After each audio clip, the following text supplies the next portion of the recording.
Primeiro, acho que o Brasil não é, quer dizer, qual é a natureza real da crise brasileira? Há uma crise brasileira, qual é? Eu posso pensar que essa crise é moral, eu posso pensar que essa crise é econômica, eu posso pensar que essa crise é política. Né? Eu diria que é tudo um pouco, mas eu queria defender aqui uma tese. É que nós não temos realmente uma crise moral. Quer dizer, o que nós estamos tendo é... Descobriu-se uma corrupção de alta intensidade na Petrobras, envolvendo políticos e empresas.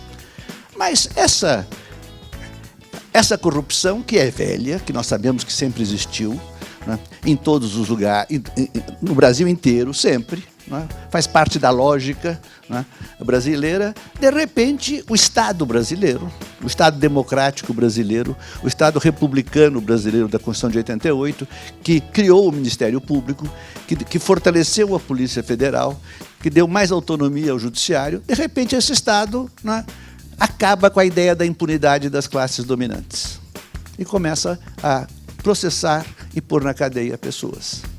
Isso não é uma crise moral. Ah, mas os políticos.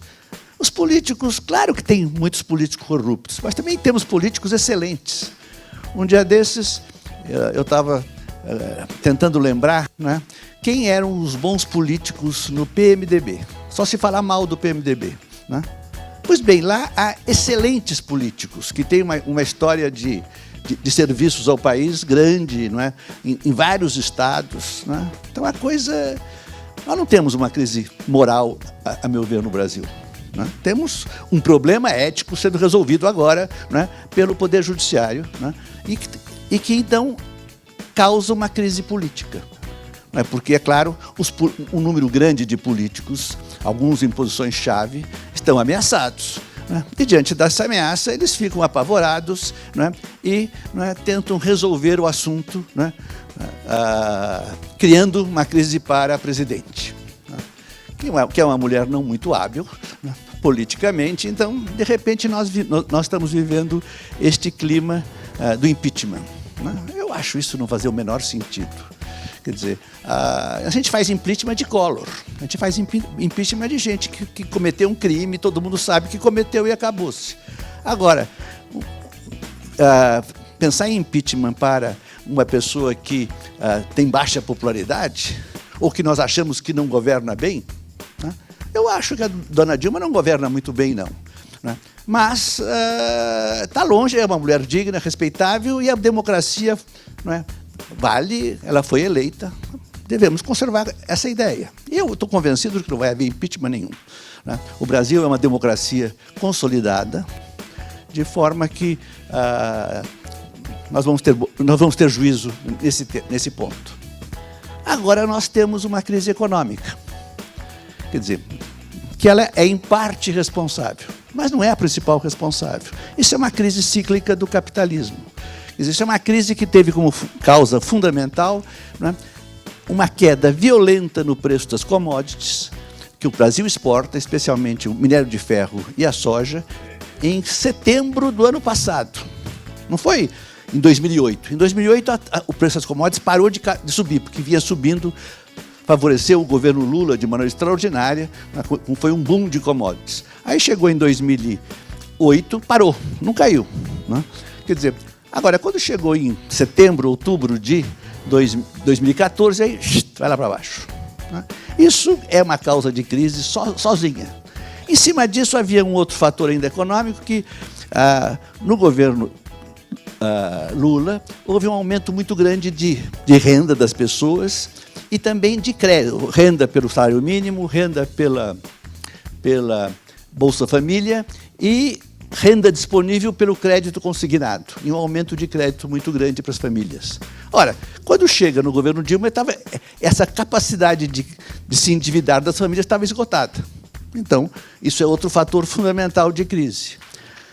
A crise da Petrobras, quer dizer, o Lava Jato, interrompe os investimentos de uma empresa que representa 10% do investimento total. Isso também é uma causa de crise. E, finalmente, a dona Dilma, porque ela chegou no governo, a meu ver, com uma missão impossível. A chance que a Dilma tinha de governar bem com sucesso, quando ela entra no governo no dia 1º de janeiro de 2011, eu diria, para não dizer que era zero, que era 5%. Por quê? Por um motivo muito simples. Quer dizer, a economia brasileira estava estagnada, crescendo muito pouco, mas tinha tido um boom de commodities e parecia que estava crescendo bem. Quer dizer, mas ela recebeu do Lula uma taxa de câmbio que, a preços de hoje, de R$ 2,00, 2,20 mais ou menos. Recebeu do Lula a preços de hoje, era 3,95 quando o Lula assumiu, mas a preços de hoje seria 7, quase 7, 6,80 mais ou menos.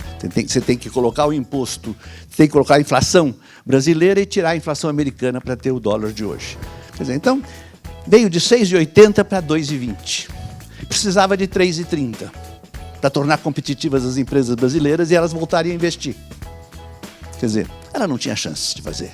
Não tinha a menor possibilidade, não tinha o menor apoio na sociedade brasileira, na política brasileira, nos empresários brasileiros, quem quer que fosse, para fazer uma depreciação a frio, né, de mais de 50%. Fez de 20%, baixou os juros e, é claro, não deu certo. Quando não deu certo, aí veio o PIBinho, 0,9% de taxa de crescimento em 2012. Em cima disso vieram as manifestações de junho. E aí a popularidade não era contra ela especialmente, era contra todos os políticos, né? Mas o fato é que a popularidade dela baixou para metade de um dia para o outro. Diante disso, ela desesperou e aí ela cometeu o grande erro dela, né? Que foi fazer uma expansão brutal das despesas do Estado, que até então estavam sob controle, através das desonerações. Que ela imaginou que era uma política industrial, né, que ia fazer as empresas retomar. E foi um engano dela. Mas é interessante, todo mundo diz que ela fez isso porque ela queria ser reeleita. Se ela quisesse ser reeleita, ela devia ter, né, aumentado o gasto social em vez de gastar com as empresas. Não era isso.